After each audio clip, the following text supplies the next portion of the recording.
Hi there, and welcome to Graham's Guide, Friday Live, this Friday, the 30th of July. Great to have you here. I've got my agenda going on, so I'm going to get straight into it. Here's what we're looking at today. We're looking at assignment 2 structure. We're also going to have a quick look at where you can find information on that in the general Q&A discussion. And then finally, I want to have a quick chat about what I call the splash zone. So just quickly, let's go through this. So to the announcements tab, and into Tanya's announcements, you'll find here she has a link to the Padlet. And if you go to the Padlet, this video here under assignment 2 is a great resource where Tanya provides guidance on how to approach and complete assignment 2. Alrighty, moving on. The next place you want to look is the assignment 2 tab, at which Tanya will be introducing you to, and then straight down here to the assignment 2 assignment brief. And there are 5 tabs here. The assignment overview, the assignment details, which Tanya goes into a lot of detail about in her video. Submission details overview, that's how to submit. If you have any trouble submitting or not sure how to submit, the student advisors provide technical advice and technical support on submitting your assignments. And the assignment criteria, we're going to have a look at that in just a moment. But if, due to unexpected circumstances, you're running behind and you're unable to submit on time, it is quite okay to ask for an extension. And for an extension of 48 hours, we need a reason, but we're fairly lenient with the 48-hour extension on this first assignment. If you need longer than 48 hours, you will probably need to provide documentary evidence, such as a doctor's certificate or some other proof of why there will be a week-long delay, a delay that you need an extra week for. But for 48 hours, it's usually pretty done and dusted. So you can just go in here and you click on the left-hand side for the 48-hour extension or the right-hand side for an extension of longer than 48 hours. And make sure you get those requests for an extension in early, because Consolidation Week is coming up and ELAs will not be, we're not permitted to be online during Consolidation Week. That doesn't mean your extension request won't be approved during Consolidation Week. It just means that when we come back on the Monday, we will be working through those 48-hour extension requests, and it may be Tuesday before you hear, before you have a response. So it's better to get your extension request in early if you can. If you do apply for an extension request during Consolidation Week, just keep working ahead on your assignment, presuming that you will get the extension. And if you do not get the extension, we can have a chat about that. But more than likely, you probably will get the extension. So don't be concerned if you do not get a response before 5 o'clock on the Monday. We're quite flexible for this particular assignment, the first written assessment 2. Okay, back into toward the assignment structure. So in here, in the assignment details section, if we scroll down, there are these 7 questions. I've copied these questions into a Word document and I've aligned them with the marking criteria. So the marking criteria is here under the assessment criteria. This is the marking criteria, and each of these criteria are given a percentage of the grade. So, for example, this first criteria, where you need to identify an ethical issue or problem and the stakeholders and provide an explanation of effects, this is worth 20% of your mark for assignment 2. And then here is what you need to get a grade. So for a pass, providing this much detail will get you a pass. If you provide more information, you'll get a credit. And then here is what's required for a high distinction. And if you want more clarity on that, you can ask us in our Collaborate session, which will be next Tuesday. Yeah, so that's the first criteria. It's worth 20%. There's 3 more criteria, each worth 20%. And then there's this criteria here, academic writing, worth 15%. Now, we know most people here are first timers when it comes to academic writing. So don't get overly concerned about what this mark means. We are going to be marking your spelling, grammar, paragraphing, and structure, but we're not expecting it to be publishable print quality. If there are a lot of mistakes, a lot of spelling errors, we'll probably correct a couple of those. We won't correct them all. And if you only make 1 or 2 spelling errors, well, we're still only going to correct that 1 or 2. We might give some hints on grammar, but we're not going to be picking on any your grammar mistakes. And when it comes to paragraphing, well, we're going to give you some guidance on paragraphing to help you, because paragraphing is important part of the structure. And also, the structure is how you set it out. So a logical flow of your essay, or in this case, it's not an essay, but just a logical flow of information. And we're going to give you some hints on that as well. And I'm going to give you some hints on that today. And then finally, there's 5% of the grade is given for citing and referencing, and for the sources that you've used. So we'd expect you to use academic sources in assignment 2, and we want you to cite them and reference them. Again, we know that you're beginners at this, so any attempt is likely to get you a passing grade for this criteria. So if you have a go at citing and referencing, you've got to get 2.5% of that, out of 5%.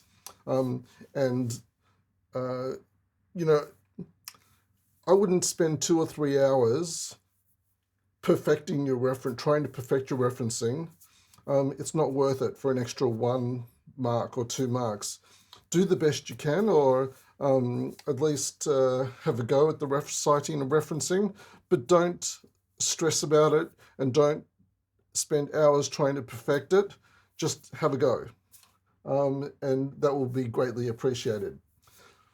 Alrighty, so I think I've made my point there about this assignment criteria, the marking criteria, but I've also copied this into a Word document because I want to show you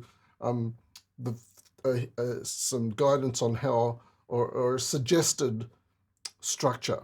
So I put it into a Word document. Let me bring that up. Here is the Word document. Now I've just got a table in a Word document. So this isn't how you would format your essay. This is just looking at a comparison between the assignment details and the marking criteria. So you'll see here on the left are the assignment details, those 7 questions that are in the assignment details, and I've aligned those with the marking criteria. So you'll see questions 1 and 2 fit into this first marking criteria worth 20%. Question 3 fits into this second marking criteria, and questions 4 and 5 correspond to the third marking criteria, and questions 6 and 7 also correspond to this final marking criteria. Why am I talking about this? Because strategically, you got to look at these 7 questions and you got to think, how much do I write for each question? I've got 1,500 words. How do I divide that? Well, I would go to these percentages of the marking criteria, and because they're evenly marked, because you're getting 20%, they're worth 20% each. just divide that word count into 4 and write, so what is it? It's between 15, it's about 1,500 words. Let's just say it's 1,600 words because that's easier for me to divide into 4. So 1,600 words would be 4 answers of 400 words each, or thereabouts. So for this first marking criteria that corresponds to questions 1 and 2, you would spend about 400 words on answering questions 1 and 2. For the second one, you'd spend another 400 words answering question 3. And for the third marking criteria, you'd spend about 400 words answering questions 4 and 5. And finally, 400 words answering questions 6 and 7. Does that all make sense? If you want more clarification on that, ask during the Collaborate session on Tuesday night, or come into the discussion boards and ask in the assignment 2 discussion, and I'm happy to talk more about that. But I think that for me, there's a clear strategy here and a clear alignment between the assignment details and the marking criteria. Now, that doesn't always work. You're not always going to see this strategic alignment. There's going to be different marking criteria for different essays as you go through your degree. But on this occasion, perhaps the learning designers deliberately created it this way because 400, 400, 400, that's 4 paragraphs of 400 words each. And, that's a pretty good division of how to structure this assignment, I think. So this is my suggestion. You don't have to do it this way. This is just what I see before me, and it makes sense to me. But if you've got another way of doing it that makes sense for you, absolutely fine. Let's go back to not this page. Where am I trying to get to? Here, to this, because finally I want to end up with the splash zone. So let's go into this. These are the discussions. Oh, well, just quickly, the Q&A discussion. If you go into the top discussion there, the Q&A discussion, you'll see that I've provided here the template for assignment 2. And I've also provided some guidance on paragraph structure. So the Swinburne Online, there's a link to the study resources there on the TEAL structure.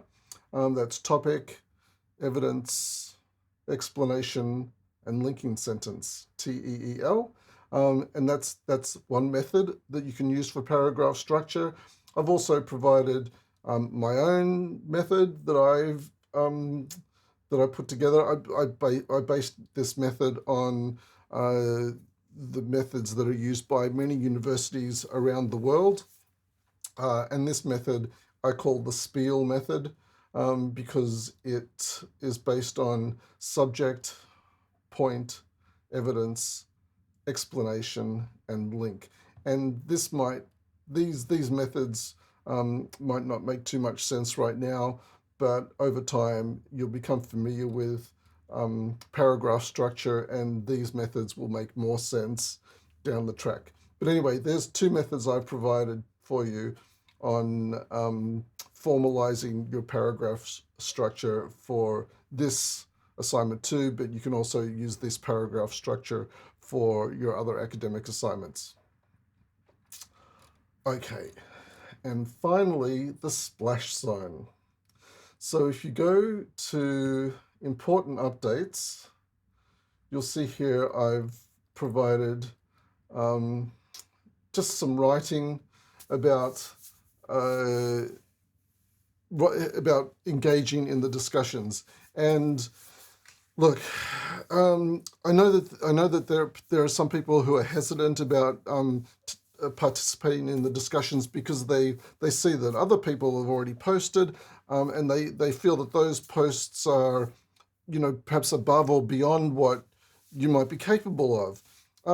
But the people who are posting in those discussions, that may be their first posts, or they may be experienced students and they've posted before. Um, and there's no reason to think that your post will be viewed any better or worse than the posts that you're already looking at. It's highly likely that you will put a post in there and someone else will be looking, oh, look at what that person's posted. It's very good. How can I post something as good as what that person's posted? People might be saying that about your post if you put a post in. Your post does not have to be a perfectly rounded academic paragraph. You can put a post in there that says, I read the future work skills reading. I've got no idea what it's talking about. Will someone please explain? What is virtual collaboration? It's talking about new media literacy.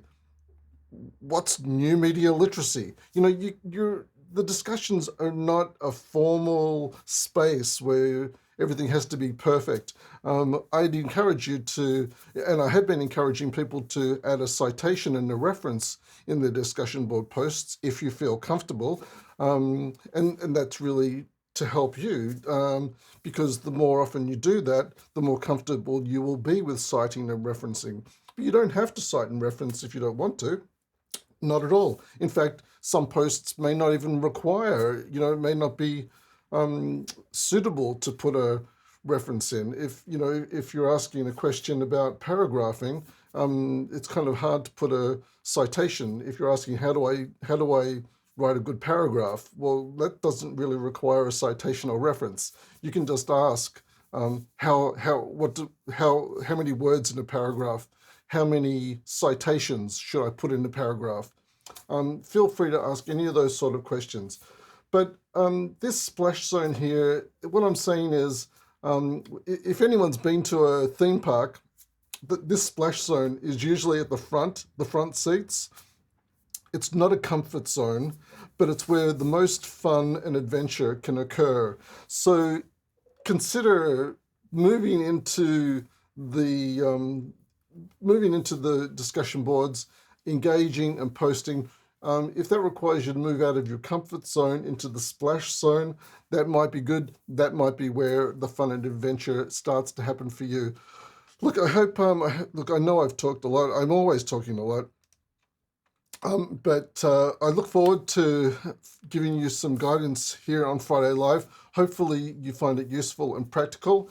And any questions that have arisen for you today, please bring them to the discussion board where I'm happy to answer them. Ask in the general Q&A if you want to, or in the assignment 2 discussion. And anywhere you ask questions, I'll answer. But I look forward to catching up with you there. See you on Tuesday night if you can make it to our Collaborate session.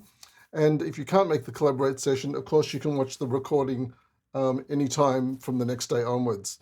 Thanks for joining me today. See you next Friday for Friday Live. Bye for now.